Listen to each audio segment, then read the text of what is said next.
오늘은 교회가 힘써 지켜야 할 것이란 제목으로 함께 은혜를 나누고자 합니다. 고린도 교회는 사도 바울이 제2차 전도 여행 중에 고린도에서 세운 교회입니다. 그 당시 고린도는 그 지중해의 교통의 요지였는데요. 상업이 번창했고 또 사람들의 왕래가 아주 활발한 그러한 도시였습니다. 그러다 보니까 자연히 음란한 우상 숭배의 그런 종교가 또한 성행하기도 했던 그러한 도시였습니다.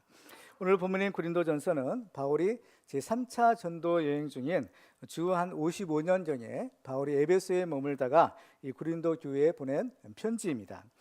바울이 고린도 교회에 편지를 보낸 이유는 이 고린도 교회에 중대한 문제가 발생했기 때문이었습니다. 이 고린도전서를 통해서 알 수 있는 사실은 고린도 교회는 크게 두 가지 문제가 있었는데요. 첫 번째로는 이 고린도 교회는 파벌이 있었던 겁니다. 4개의 서로 다른 파벌들이 있어서 서로 싸우고 분쟁을 일삼아서 교회가 하나 되지 못했던 것입니다. 그리고 또 한 가지 문제는 교회를 다니는 사람들 가운데 음행이 있었다라는 사실이었습니다. 이 두 가지의 문제는 이 교회의 존립 자체를 위협하는 아주 심각한 문제가 아닐 수가 없었습니다. 그런데 이 고린도 교회를 비롯해서 성경에 수록된 여러 교회들이 있는데 그런 교회들마다 저마다의 어떤 문제들이 있었던 것을 발견하게 됩니다. 그런데 우리는 이러한 문제들은요, 또한 오늘날도 동일하게 일어날 가능성이 있다라는 사실을 알아야 됩니다. 왜냐하면 크게 두 가지 이유가 있을 수 있는데, 하나는 내부적인 요인에 의해서고 또 하나는 외부적인 요인에 의해서 가능성이 있는 거예요. 내부적인 요인이라고 한다면 바로 이 교회를 이루고는 우리들의 문제인 겁니다. 교회 자체는 구원받은 성도들의 우리 공동체죠. 그래서 이 세상에서 하나님 나라의 실제를 바로 보여줄 수 있는 천국의 모델과 같은 것이 바로 교회인 겁니다. 그렇지만 이 교회를 이루고 있는 우리 성도들은 아직 완전하지 못하다라는 거예요. 그렇기 때문에 이러한 저러한 문제들이 생길 수가 있는 것입니다. 그리고 또 외부적인 요인을 보면요, 우리의 원수가 있습니다. 영적인 원수인 마귀가 있는데 이 마귀는 어떻게 쓰는지 교회를 무너뜨리려고 그야말로 우는 사자처럼 그렇게 우리를 노리고 있기 때문인 겁니다. 그렇기 때문에 조금이라도 틈이 나면 그 틈을 파고들어서 바로 교회를 어지럽히고 교회를 분열시키는 일을 바로 마귀가 하는 것입니다. 교회는 이 세상에서 하나님 나라를 건설하기 위한 이 하나님 나라의 영적인 요새화도 같은 것이 이 교회인 겁니다. 그래서 우리가 이 영적인 전쟁을 하고 있는데요, 이 영적인 전쟁에 있어서 중요한 것은 우리가 한 마음과 한 뜻을 가지고 하나가 되어야 된다라는 사실입니다. 그래서 교회가 하나가 되기만 하면 큰 능력을 가지고 어떠한 싸움에도 이기고 승리할 수가 있는 거예요. 그렇지만 교회가 하나가 되지 못하면 승리를 보장할 수가 없게 되는 것입니다. 따라서 교회가 해야 될 가장 중요한 일은 바로 이 교회 하나됨을 굳게 지키는 것이라고 볼 수가 있을 것이에요.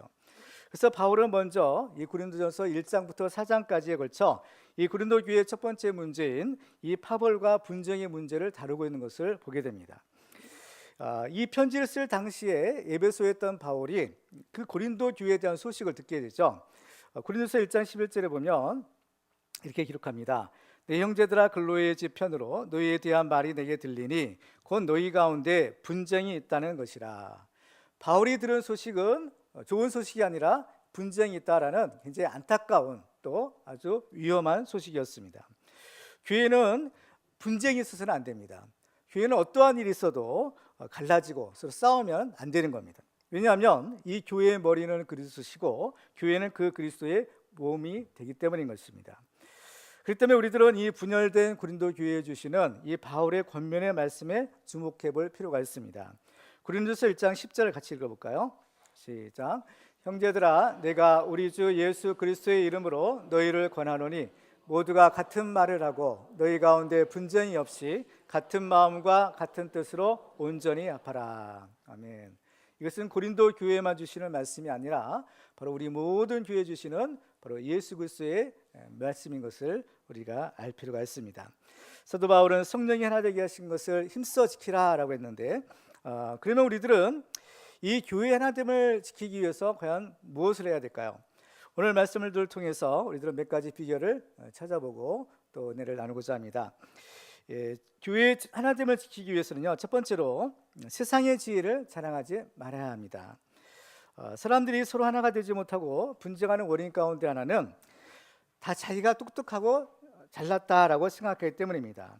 그래서 똑똑한 내가 지혜로운 내가 지도자가 돼야지 다른 사람의 지도를 받는 것을 견디지 못하는 겁니다. 그래서 이 고린도 교회에서 벌어지는 이 파벌과 분쟁의 원인 중에 하나도 바로 여기에 있었던 것입니다. 근데 이렇게 사람들이 똑똑하고 또 지혜롭게 여기는 그 지혜는 과연 어떤 지혜일까요? 사도 바울은 이 고린도전서에서 이 세상의 지혜와 하나님의 지혜를 서로 대조시키고 있는 것을 보게 됩니다. 그 때문에 이 고린도 교인들이 자랑하는 지혜는 바로 이 세상의 지혜를 의미하는 것입니다.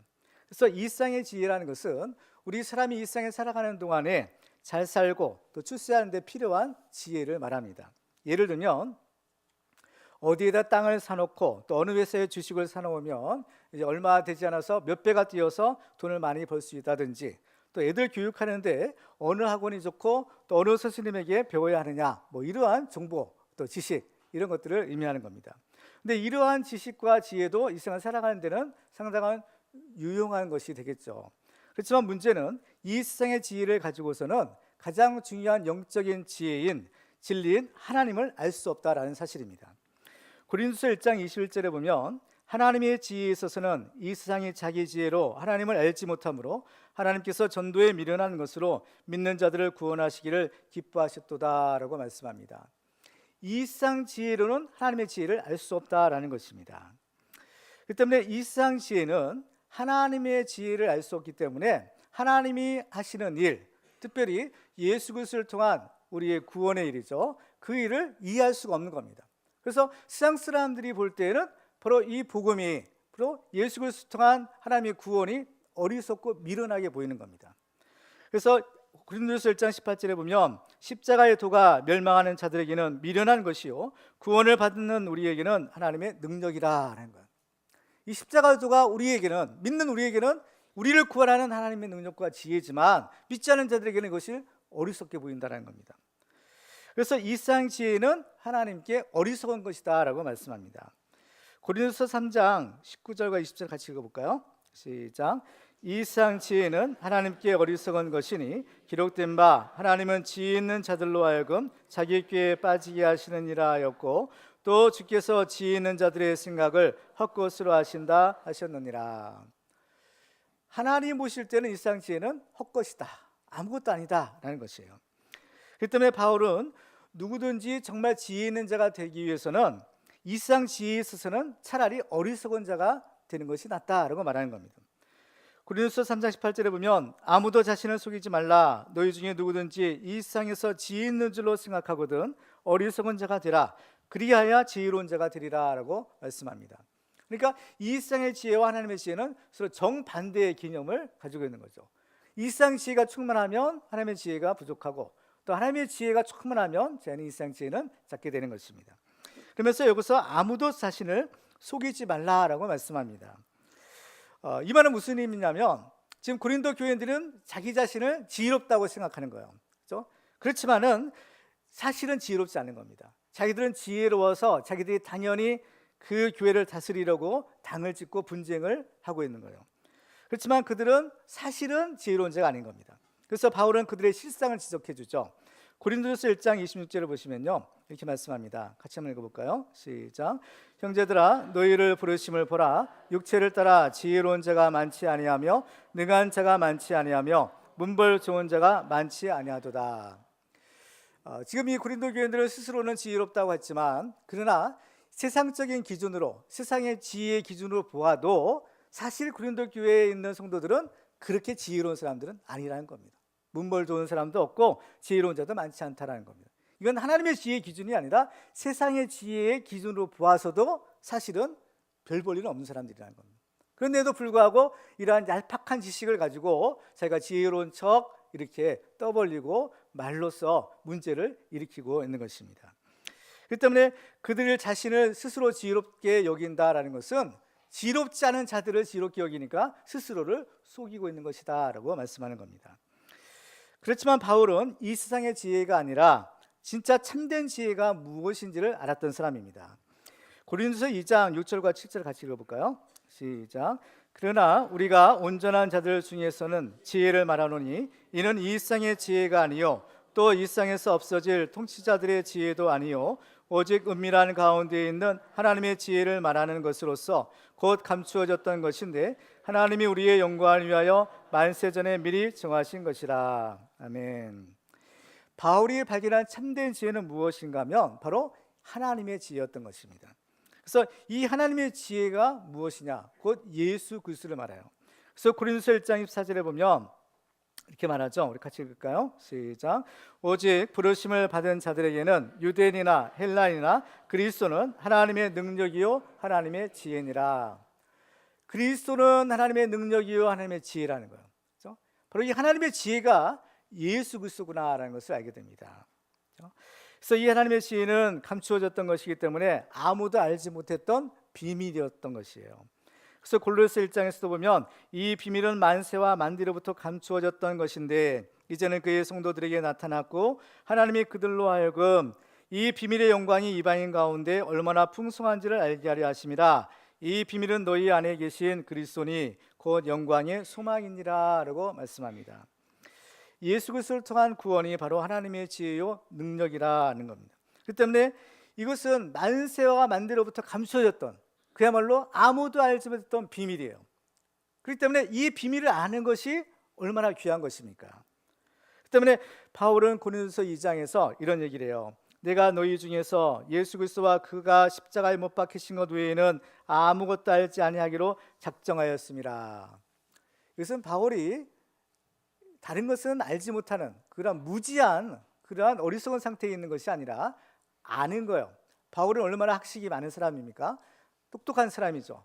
그렇지만은 바울은 예수 그리스도와 그가 십자가에 못 박힌 것 이것이 가장 귀한 것이기 때문에 그 가장 귀한 지식에 비하면 다른 것들은 아무것도 아니라는 겁니다. 그 가장 귀한 지식을 알기 위해서 과감히 이 세상의 모든 것들은 다 포기할 수 있다라는 것을 말하는 것입니다. 그래서 바울은 빌립보서 3장에서 이런 고백을 하죠. 그러나 무엇이든지 내게 유익하던 것을 내가 그리스도를 위하여 다 해로 여길 뿐더러 또한 모든 것을 해로 여김은 내 주 그리스도 예수를 아는 지식이 가장 고상하기 때문이라 라고 말합니다. 예수 그리스도를 아는 지식이 가장 고상하다, 가장 귀한 지식이고 진리다라는 것을 말하는 겁니다. 그 때문에 우리들은 이 세상 지혜를 자랑하는 것이 아니라 바로 이 하나님의 지혜인 예수 그리스도를 자랑해야 되는 겁니다. 세상 지혜를 자랑하게 되면 지금 고린도 교회에 일어나고 있는 문제들, 그렇죠? 헛된 말로써 사람들을 분열시키고 또 이 분당하는 그런 일밖에는 나오지 않아요, 결과가. 그렇지만은 이 하나님의 지혜인 예수 그리스도의 복음을 자랑하면 그 복음을 듣고 사람들이 예수를 믿고 구원받는 생명을 얻는 이 역사가 일어나게 되는 것입니다. 그래서 고린도서 1장에 보면 기록된 바 자랑하는 자는 주 안에서 자랑하라 함과 같게 하려 함이라는 것. 자랑하려는 자는 주 안에서 자랑하라는 겁니다. 이거는 예수 그리스도만을 자랑하라는 거죠. 왜? 우리가 바로 그 예수를 믿고 우리가 구원받았기 때문에 내가 구원받은 이 진리, 그렇죠? 이 생명의 복음을 우리는 자랑해야 된다는 겁니다. 우리는 이 예수의 복음을 자랑하는 구원받은 우리 성도들이 되기를 주님의 이름으로 축원합니다. 두 번째로 우리가 교회의 하나됨을 힘써 지키기 위해서는 다른 사람을 판단하지 말아야 됩니다. 그 당시 고린도 교회 성도들은 하나님께서 그들을 위해 보내주신 하나님의 일꾼들을 인간적으로 판단했던 것을 보게 됩니다. 정작 들어야 될 복음에는 별로 관심이 없고 그런 인간적인 호불호에 따라서 어떤 파가 생기고 분열이 나타났던 것입니다. 특히 이 바울은 다른 파벌에 속한 성도들로부터 많은 비판을 받았던 것을 보게 됩니다. 오늘 본 3절에 보시면요, 너희에게나 다른 사람에게나 판단받는 것이 내게는 매우 작은 일이라 나도 나를 판단하지 아니하노니 라고 말합니다. 바울은 자기가 그들로부터 판단받는 것이 매우 작은 일이라 별 대수롭지 않게 여긴다라는 것이에요. 그리고 바울은 나도 나를 판단하지 않는다라고 말합니다. 그러면 왜 이것이 별로 중요하지 않을까? 그 이유는 자기를 판단하는 그러한 사람들, 그런 사람들의 판단이나 또 설령 자기가 자기를 판단한다 하더라도 이 판단이 별로 효력이 없기 때문인 겁니다. 별로 중요하지 않기 때문인 것이에요. 그러면서 정말 중요한 것이 무엇인가? 바로 나를 판단하시는 분이 있다라는 겁니다. 우리를 판단하시는 분, 그분이 누구신가 하면 바로 하나님이세요. 심판주인 하나님. 그 하나님의 심판만이 중요하다는 것입니다. 그렇죠? 그러면서 4절에 보면 내가 자책할 아무것도 깨닫지 못하나 이로 말미암아 의롭다함을 얻지 못하노라. 다만 나를 심판하실 이는 주시니라 라고 말합니다. 내가 자기 자신을 돌아보고 내가 설령 자기 자신을 판단해 보아도, 그렇죠? 내가 자책할 아무것도 깨닫지 못한다. 나의 잘못을 내가 발견하지 못했다는 거예요. 이것은 뭡니까? 의롭게 살았다는 거예요. 잘못이 없는 그런 훌륭한 삶을 살았다는 겁니다. 그렇지만 이것으로 말미암아 내가 의롭다함을 얻지는 못한다는 겁니다. 나의 판단으로, 그렇죠? 또는 다른 사람의 판단으로 내가 의롭다함을 얻지 못한다. 바울은 내가 자책할 아무것도 깨닫지 못한다라고 말합니다. 그러나 이것으로는 아무 소용이 없는 거예요. 그렇죠? 우리를 판단하시는 분은 내가 아니라 바로 주님이시기 때문인 겁니다. 그리고 그 주님의 판단에 따라 바로 우리가 의롭다 인정받기도 하고 그렇지 않을 수도 있고 상급을 받을 수도 있고 그렇지 않을 수도 있는 것입니다. 그 때문에 바울은 주님이 오시기까지는 아무것도 판단하지 말라라고 권면해요. 자, 오늘 본 5절을 같이 읽어볼까요? 시작. 그러므로 때가 이르기 전 곧 주께서 오시기까지 아무것도 판단하지 말라. 그가 어둠에 감추인 것들을 드러내고 마음의 뜻을 나타내시리니 그때 각 사람에게 하나님으로부터 칭찬이 있으리라. 아멘. 왜 주님이 오시기까지는 아무것도 판단하지 말라고 하셨을까?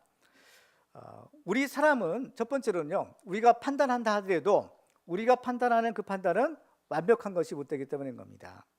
사람은 겉모습만 보고 판단할 수 있죠. 드러나는 것만 보고 판단하는 겁니다. 그렇지만은 어떤 사람을 완벽하게 완전하게 판단하려면 겉으로 드러나는 것뿐만 아니라 그 사람의 속에 있는 것을 알아야 됩니다. 그런데 사람은 그렇지 못하죠.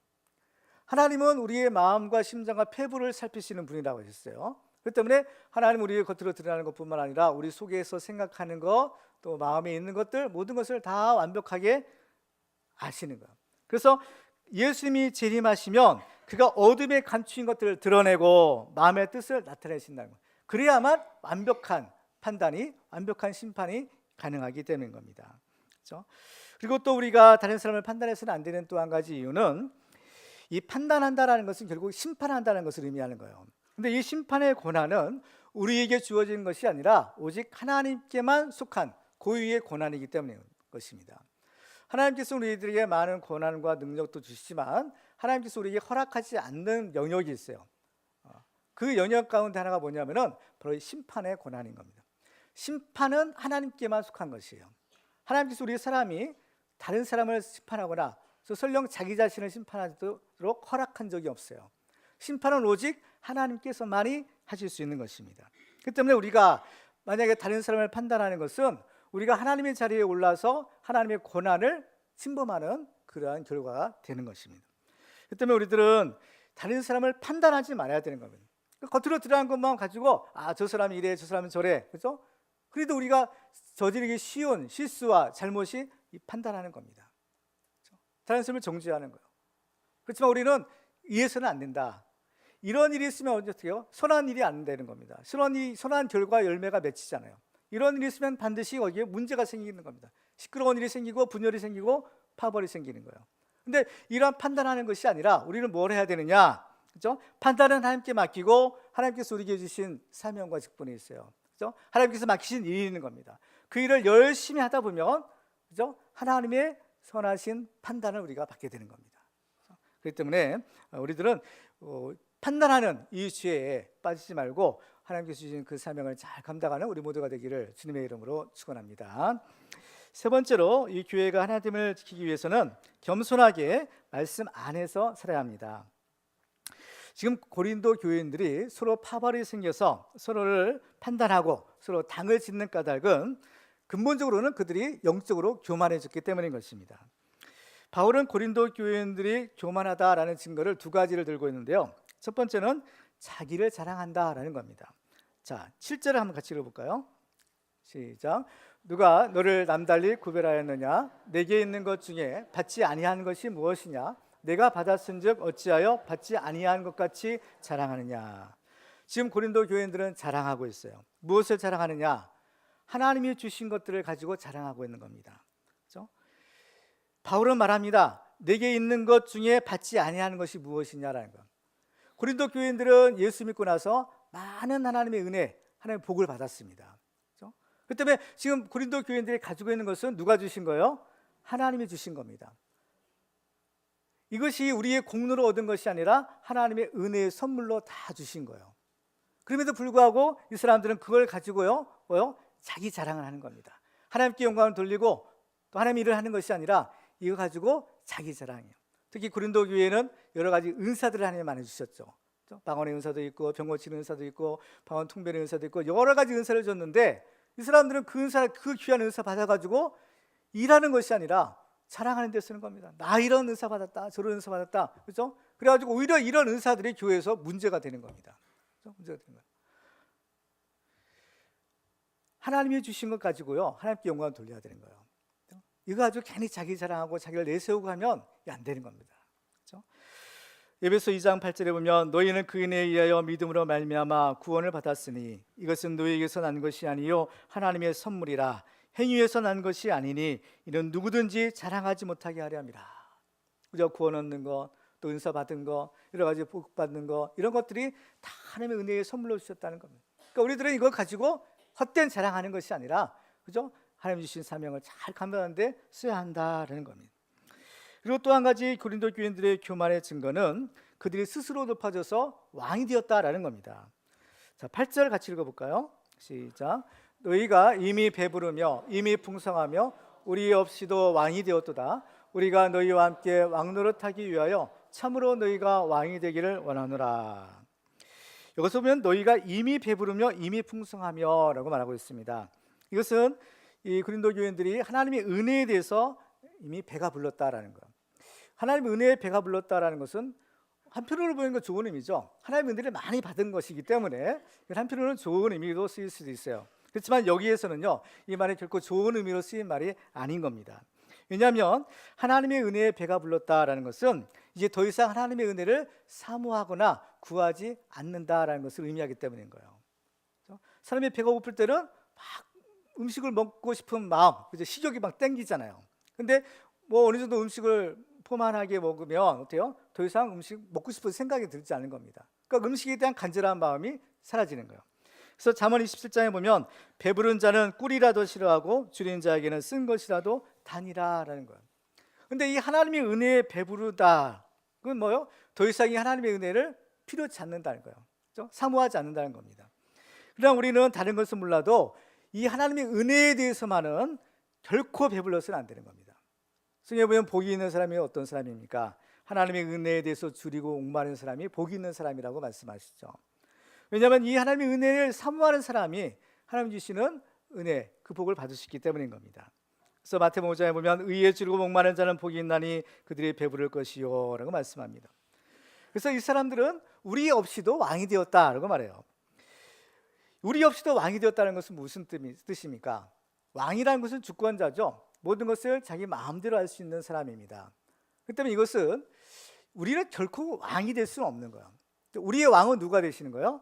우리가 섬기는 하나님이 우리의 왕이 되시는 거죠. 그 하나님이 우리의 왕이요 우리의 주님이신 겁니다. 그래서 우리는 왕이 아니라 그 왕 되신 하나님을 섬기는 신하여 또는 종된 입장이 바로 우리의 모습인 거예요. 그런데 그들은 스스로가 왕이 되어버렸어요. 이건 뭐냐? 이것은 하나님의 말씀에 순종해야 될 사람이 하나님의 말씀을 무시하고 제멋대로 살고 있다라는 뜻인 겁니다. 그렇죠? 자, 오늘 본 6절을 같이 읽어볼까요? 시작. 형제들아, 내가 너희를 위하여 이 일에 나와 아볼로를 들어서 본을 보였으니 이는 너희로 하여금 기록된 말씀 밖으로 넘어가지 말라 하는 것을 우리에게서 배워 서로 대적하여 교만한 마음을 가지 말게 하려 함이라. 바로 여기서 기록된 말씀 밖으로 넘어가지 말라라고 말하고 있어요. 기록된 말씀 밖으로 넘어가지 말라. 이건 말씀 안에서 살라는 겁니다. 말씀 안에서 말씀에 순종하며 살라는 거죠. 이 세상 모든 만물들은요, 하나님의 말씀에 순종하며 살아야만 합니다. 이것이 하나님의 창조 질서의 원리예요. 하나님께서 세상을 만드실 때에 무엇으로 만드셨나요? 말씀으로 만드셨어요. 하나님께서 말씀하심에 그대로 이루어지니라 하고 성경은 기록하고 있는 겁니다. 그래서 이 세상 모든 만물들은 하나님의 말씀으로 지어졌기 때문에 하나님의 말씀이 없이는 살 수가 없는 존재가 되는 겁니다. 그래서 하나님의 말씀을 받아야만 돼요. 하나님의 말씀을 받는다는 것은 하나님의 말씀을 지켜야 된다는 것을 의미하는 겁니다. 그래서 하나님께서는 세상 모든 만물을 만드시고 그 각각 만물들에게 그가 있어야 될 곳을 정해 주세요. 그렇죠? 하늘에 있는 해와 달과 별들, 뭐 육지에 있는 것들, 어쨌든 간에 각 피조물들이 있어야 될 자리를 정해 주십니다. 이게 명령하시는 거예요. 그래서 그 피조물들이 하나님이 정해 주신 그 자리를 지킬 때에 하나님이 이 세우신 이 질서가 비로소 유지되는 겁니다. 그러면 하나님의 말씀을 불순종하고 어기면 어떻게 될까요? 거기서 하나님의 질서가 파괴되는 겁니다. 하나님의 말씀을 지킬 때에만 하나님 주시는 참된 평강과 질서 가운데 우리가 행복하게 살 수 있어요. 그렇지만 하나님의 말씀을 어기고 불순종하면, 하나님의 말씀 밖으로 나가면 질서가 파괴되고 또 하나님 주시는 이 평강과 은혜가 사라지게 되는 겁니다. 그래서 이 교만이 무엇인가 하면 하나님의 말씀에 불순종하는 것이 한마디로 말하면 이 교만인 겁니다. 그러니까 교만은 내가 하나님보다 더 높아지는 거야. 그러니까 하나님이 왕이 되셔야 되는데 내가 왕이 되어버리는 거예요. 그래서 하나님의 말씀도 무시하고 내 뜻대로 사는 거죠. 그래서 이것이 교만한 모습인 겁니다. 그렇기 때문에 우리들이 이러한 교만이 있으면요, 이 교회, 고린도 교회와 같은 이러한 분쟁과 파벌의 문제가 생기는 겁니다. 우리는 겸손하게 하나님을 섬기고 하나님의 말씀에 순종해야 되는 것이 우리 성도들의 이 삶의 주님을 섬기는 모습이어야 되는 겁니다. 하나님보다 더 높아지려고 해서는 절대로 안 되는 겁니다. 그래서 우리는 항상 겸손하게 하나님의 말씀대로 순종하는 삶을 살아야 돼요. 그럴 때 우리는 이 교회의 하나됨을 굳게 지킬 수가 있는 것입니다. 네 번째로 이 교회의 하나됨을 지키기 위해서는 예수님을 본받는 사람이 되어야 됩니다. 바울은 고린도 교회 성도들에게 너희들은 나를 본받으라 라고 말해요. 자, 고린도서 4장 16절을 같이 읽어볼까요? 시작. 그러므로 내가 너희에게 권하노니 너희는 나를 본받는 자가 되라. 바울은 감히 고린도 교회의 성도들한테 너희들은 나를 본받는 자가 되라는 겁니다. 근데 과연 누가, 그죠? 나를 본받으라, 그죠? 이게 나를 본받으라 말할 수 있는 이런 자신 있는 말을 할 수 있는 사람이 과연 몇 사람이나 될까요? 그죠? 여러분들은 여러분들의 자녀들에게 너 나 본받으라 이렇게 말할 수 있겠습니까? 이건 보통 어려운 말이 아닌 겁니다. 그죠? 근데 바울은 이 얘기를 하기 전에요, 무슨 얘기를 하냐면 바울은 이 고린도 교회들을 영적으로 낳은 아비다 라고 말해요. 그러니까 자녀들은 그 아버지를 닮아야 되는 것이 마땅한 것처럼 바로 고린도 교회 성도들은 그들의 영적인 아버지인 그 바울을 닮는 것은 당연한 겁니다. 당연한 것이지만 한편으로 이렇게 담대하게 나를 닮으라 라고 할 수 있는 것은 쉽지 않는 거예요. 근데 바울이 이러한 담대한 선언을 할 수 있는 것은 이유가 있어요. 어떤 이유냐? 고린도서 11장 1절을 같이 읽겠습니다. 시작. 내가 그리스도를 본받는 자가 된 것 같이 너희는 나를 본받는 자가 되라. 바울이 너희들은 나를 본받는 자가 되라 한 이유가 여기에 있는 겁니다. 바울은 먼저 자기 자신이 누구를 본받는 자가 되었어요? 그리스도를 본받는 자가 됐기 때문인 겁니다. 그렇기 때문에 이 바울을 본받으면 결국 누구를 본받는 자가 되는 거예요? 그리스도를 본받는 자가 되는 겁니다. 그렇기 때문에 바울은 고린도 교회 성도들에게 너희들은 나를 본받는 자가 되라라고 말할 수가 있었던 것입니다. 그 당시 고린도 교회 성도들은 저마다 자기들이 좋아하는 사람, 특히 그 지도자들을 본받고 그 지도를 따라서 분쟁이 생겼죠. 그래서 고린도서 1장 12절에 보면 내가 이것을 말하거니와 너희가 각각 이르되 나는 바울에게, 나는 아볼로에게, 나는 게바에게, 나는 그리스도에게 속한 자라 한다는 것이니 라는 거예요. 각각 자기들이 좋아하고 또 자기들 본받고 싶어하는 사람들, 그렇죠? 훌륭한 지도자들입니다. 그런 지도자를 추종하는 거예요. 그렇지만 그 결과가 어땠나요? 분쟁이 생긴 겁니다. 근데 여기서 우리가 알아야 될 것은 이 바울이나 아볼로나 베드로 같은 사람들은요, 그 전혀 이러한 파벌을 조성할 의도는 없었던 겁니다. 그렇죠? 이러한 그 사도들이 또 이러한 하나님의 종들이 분쟁 파벌을 이러한 의도하는 것이 아니에요. 그렇지만 이들이 의도하는 반대로 그 고린도 교회 성도들은 그저 자기들이 좋아하는 그 지도자를 중심으로 서로 분당이 생기고 파벌이 생겼다는 겁니다. 그렇기 때문에 이 교회의 지도자들은요, 참으로 조심해야 되는 겁니다. 그래서 이 지도자들은 교회에서도 사역을 할 때에 자기 자신을 드러내는 것이 아니라 철저하게 자기를 감추고 오직 예수 그리스도만을 내세워야 되는 거예요. 그리고 사역을 할 때에 그 성도들을 자기 사랑으로 만들어서는 안 되는 겁니다. 성도들을 자기에게 충성하고 자기를 따르는 사람이 아니라 철저하게 예수 그리스도의 제자가 되게 만들고 예수님의 사람이 되도록 해야 되는 거예요. 그들 교회나 또는 선교단체에서 행하는 성경 공부나 또는 제자 훈련들이 있어요. 물론 이런 것들은 굉장히 큰 유익이 있는 겁니다. 해야 되는 거예요. 그렇지만 여기에는 또 하나의 위험성도 있다는 것을 우리가 알아야 되는 겁니다. 그건 무엇인가 하면 바로 자기 사람을 만들 위험성이에요. 사람들이 자기를 따르고 자기 말에 복종하는 것은 얼핏 보면 자기 사역이 인정받는 것처럼 보이고 또 자기가 사람들을 잘 훈련시켰다라고 생각될지 모르지만 이게 자칫 잘못하면 하나님의 영광을 도둑질하고 또 자기가 높아지려는 그 유혹에 빠질 그런 아주 위험스러운 일이 또한 될 수가 있는 겁니다. 그 때문에 바울의 자랑은 나는 날마다 죽는다라는 것이었어요. 고린도서 15장 31절을 같이 읽겠습니다. 시작. 형제들아, 내가 그리스도 예수 우리 주 안에서 가진 바 너희에 대한 나의 자랑을 두고 단언하노니 나는 날마다 죽노라. 그렇습니다. 바로 내가 죽어야만 내 안에 그리스도가 드러나고 내 안에 예수님이 영광을 받으실 수가 있는 것입니다. 그래서 우리들은 이 사도 바울처럼 날마다 예수 그리스도를 본받는 자가 되어 이 교회 하나됨을 굳게 지키는 하나님의 종들이 되시기를 주님의 이름으로 축원합니다. 마지막으로 우리가 교회 하나됨을 지키기 위해서는 성령 충만한 성도가 되어야 합니다. 이 고린도전서를 보면요, 바울은 이 세상에 있는 사람들을 세 종류의 사람으로 분류하고 있어요. 첫 번째로는 육에 속한 사람이고, 또 하나는 육신에 속한 사람, 그리고 또 한 가지는 성령 충만한 사람, 이 세 종류의 사람을 구분하고 있는 것을 볼 수가 있어요. 먼저 육에 속한 사람은 어떤 사람인가 하면요, 자, 고린도서 2장 14절을 같이 읽도록 하겠습니다. 시작. 육에 속한 사람은 하나님의 성령의 일들을 받지 아니하나니 이는 그것들이 그에게는 어리석게 보이며 또 그는 그것들을 알 수도 없나니 그러한 일은 영적으로 분별되기 때문이라.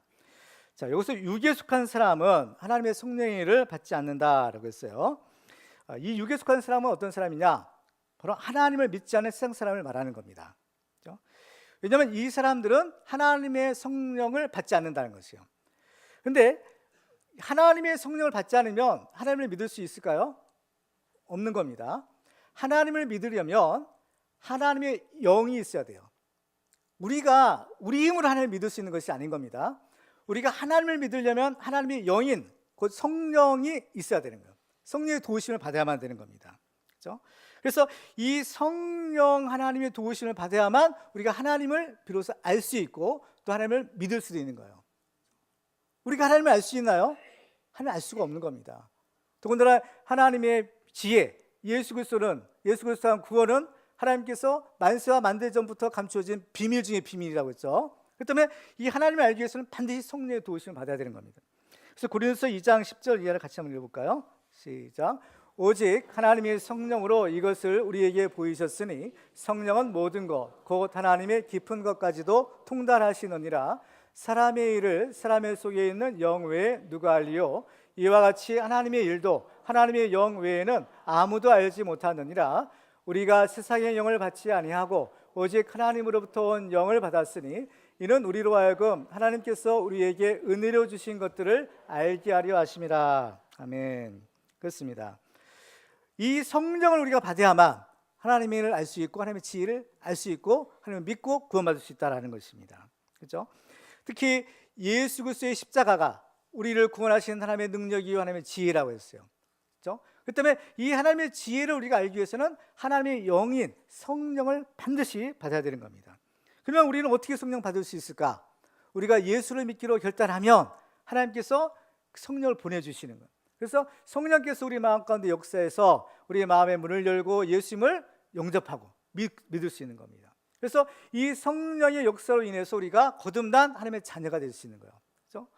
물과 성령으로 거듭나지 아니하면 하나님 나라에 볼 수 없다, 하나님 나라에 들어갈 수 없다라고 하셨어요. 그래서 이 성령의 역사가 우리를 변화시켜 주는 겁니다. 물을 변하여 포도주가 되게 하듯이, 그렇죠? 우리를 변하여 하나님의 자녀로 거듭나게 하시는 것. 그렇다면 이 성령의 도우심을 우리가 반드시 받아야 되는 겁니다. 고린도서 12장 3절에 보면 그러므로 내가 너에게 알리노니 하나님의 영으로 말하는 자는 누구든지 예수를 저주할 자라 하지 아니하고 또 성령으로 아니하고는 누구든지 예수를 주시라 할 수 없느니라 라고 말씀하는 겁니다. 그렇기 때문에 우리가 예수를 믿는 우리들에게는요 하나님께서 이미 성령을 주신 거예요. 하나님께서 믿는 자들에게 예수를 믿는 자에게 주시는 선물이 성령인 겁니다. 가장 귀한 하나님의 선물, 믿는 자에게 주시는 가장 큰 축복, 이게 바로 성령을 주시는 거예요. 그래서 우리 믿는 자들에게는 다 이 성령의 내주하심이 있는 것입니다. 그래서 이 우리는 하나님 앞에서 이제 산자가 되는 거예요. 하나님 앞에서는 산자가 있고 죽은 자가 있는 겁니다. 하나님 앞에서 산자는 누구냐? 하나님이 영이 있는 사람이 산자가 되는 거예요. 하나님의 영이 성령이죠. 그러니까 성령 받은 사람이 하나님 앞에서는 거듭난 산자가 될 수 있고, 성령 받지 못하면, 예수 믿지 않으면 하나님 앞에서는 죽은 자로 서게 되는 겁니다. 두 번째로 육신에 속한 사람이 있어요. 육에 속한 사람과 육신에 속한 사람, 우리말 번역으로는 이 좀 구별하기가 참 어렵습니다. 근데 어쨌든 간에 성경 구별하고 있는데, 육신에 속한 사람은 누구인가 하면 이 사람은 예수를 믿는 사람이에요. 예수를 믿고 성령을 받은 사람입니다. 그렇지만 이 사람은 영적 성장을 하지 못하고 영적으로 어린아이의 단계와 같은 사람이에요. 어린아이의 단계에 머무르는 사람, 그죠? 그래서 바울은 이런 사람을 영적인 어린아이라고 부릅니다. 자, 고린도서 3장 1절을 같이 읽어볼까요? 시작. 형제들아, 내가 신령한 자들을 대함과 같이 너에게 말할 수 없어서 육신에 속한 자, 곧 그리스도 안에서 어린아이들을 대함과 같이 하노라 라고 했어요. 지금 고린도 교회에 문제를 일으키고 있는 성도들이 바로 육신에 속한 자요, 곧 그리스도 안에서 어린아이들과 같은 자들이라는 것입니다. 그래서 우리말 성경으로는요, 구분이 잘 안 되지만 이 원어 성경을 보면요, 이것이 확실하게 구분이 될 수 있어요. 왜냐하면 여기에 쓰이는 단어 자체가 다른 단어를 쓰기 때문인 겁니다. 그래서 육에 속한 자 있죠, 이건 믿지 않는 자요. 이 세상에 속한 육에 속한 자는 헬라어로 푸시키코스 안드로포스, 좀 어려워요. 근데 어쨌든 이런 단어가 있다는 것만 알려주시면 되겠어요. 이런 단어성이에요. 이것은 뜻이 뭔가 하면 죄악된 자연의 본성을 지니고 있는 자, 세상에 속한 자인 거예요, 솔직히 말해서. 그런데 육신에 속한 자, 그러니까 믿기는 믿는데 아직 영적인 어린아이 단계에 머무는 자, 이런 사람들을 가리켜서 헬라어로는 사르키노이스라는 단어를 씁니다. 완전히 다르죠. 다른 단어를 쓰는 거예요. 이것은 예수를 믿지만 아직 그 죄악된 자연의 본성을 다 버리지 못한 상태에 있는 사람, 이걸 가리키는 단어인 거예요. 그러니까 이 고린도 교회 성도들의 문제는 뭡니까? 그들이 예수를 안 믿은 거 아니에요. 예수를 믿었어요. 성령도 받았어요. 은사도 받았죠. 그렇지만은 그들이 성령 충만하지 못한 겁니다. 그래서 영적인 여전히 어린아이 단계에 있는 거예요. 우리가 예수를 믿고 나면, 그렇죠? 물과 성령으로 거듭나게 되면 여기에 머무르는 것이 아니라 자라야 되는 거예요. 영적인 성장과 성숙을 이루어야 되는 겁니다. 그래서 어디까지 가야 돼요? 그리스도의 장성한 분량에까지 가야 되는 것입니다. 그렇죠? 그런데 여전히 영적 성장을 멈춰요. 그러면요, 여전히 어린아이와 같이 유치한 단계에 머무르는 겁니다. 그렇죠? 그렇기 때문에 바울은 이 고린도 교인들이 그 육신에 속한 증거로서 그들 가운데 시기와 분쟁이 있다는 것을 지적합니다. 고린도서 3장 3절과 4절을 같이 읽어볼까요? 시작. 너희는 아직도 육신에 속한 자로다. 너희 가운데 시기와 분쟁이 있으니 어찌 육신에 속하여 사람을 따라 행함이 아니리요. 어떤 일은 말하되 나는 바울에게라 하고 다른 일은 나는 아볼로에게라 하니 너희가 육의 사람이 아니리요. 그러니까 우리가 예수를 믿으면서도 성령 충만하지 못하면 믿음 없는 세상 사람들처럼 그렇게 말하고 행동한다라는 겁니다. 근데 이런 사람들은 과연 어떻게 될까? 이 구원은 받을 수 있을까? 구원은 받는 거예요. 그렇죠? 하지만 구원은 받지만 상급은 없다는 겁니다. 그래서 이제 고린도서 앞부분에 보면 예수 그리스도의 믿음의 터 위에 각각 어떻게 건축할지는 너희가 조심하라고 했어요. 그래서 어떤 사람은 금과 은과 보석으로 짓는 사람도 있고, 어떤 사람은 나무와 같은 목재로 짓는 사람도 있고, 어떤 사람은 풀과 같은 집으로 짓는 사람도 있다는 겁니다. 그렇지만 중요한 것은 그 공력이 불의 공력을 심판을 받게 된다는 거예요. 불시험을 당한다는 겁니다. 그래서 그 불시험을 통과해서 남아있으면 상을 받고, 그렇지 않으면 불 가운데서 구원을 받으리라 말씀하죠. 고린도서 3장 15절 보시면요, 같이 읽을까요? 시작. 누구든지 그 공적에 불타면 해를 받으리니 그러나 자신은 구원을 받되 불 가운데서 받은 것 같으리라. 부끄러운 구원 받는 겁니다. 겨우 자기 영혼만 간신히 구원 받는 거죠. 세 번째 사람은 성령 충만한 사람이에요. 그렇기 때문에 바울은 우리들이 빨리 영적인 성장과 성숙을 이루어서 성령 충만한 그리스도인이 돼야 된다라고 말하는 겁니다. 여기서 바울이 말하는 성령 충만한 사람은 어떤 사람인가 하면 그리스도의 일꾼이 되어서 그야말로 하나님의 일을 할 수 있는 사람이에요. 하나님의 일을 할 수 있는 사람, 이것은 어린아이들은 할 수 없는 겁니다. 영적으로 잘해야 돼요. 청년, 장년이 돼야 되는 겁니다. 그래서 오늘 보면 1절에 보면 이렇게 말씀하죠. 같이 읽을까요? 시작. 사람이 마땅히 우리를 그리스도의 일꾼이요 하나님의 비밀을 맡은 자로 여길지어다. 우리가 누구예요? 바울, 아볼로, 베드로, 이런 하나님의 종들이에요. 그리스도의 일꾼이라는 거예요. 하나님의 비밀을 맡은 하나님의 일꾼이라는 거죠. 이 하나님의 일을 맡은 자들에게 요구된 덕목이 있어요. 그게 무엇입니까? 충성이죠. 2절 보세요. 같이 읽을까요? 시작. 그리고 맡은 자들에게 구할 것은 충성이니라. 맡은 자들에게, 일꾼들에게 구할 것은 충성이라는 건 어디까지 충성할까요?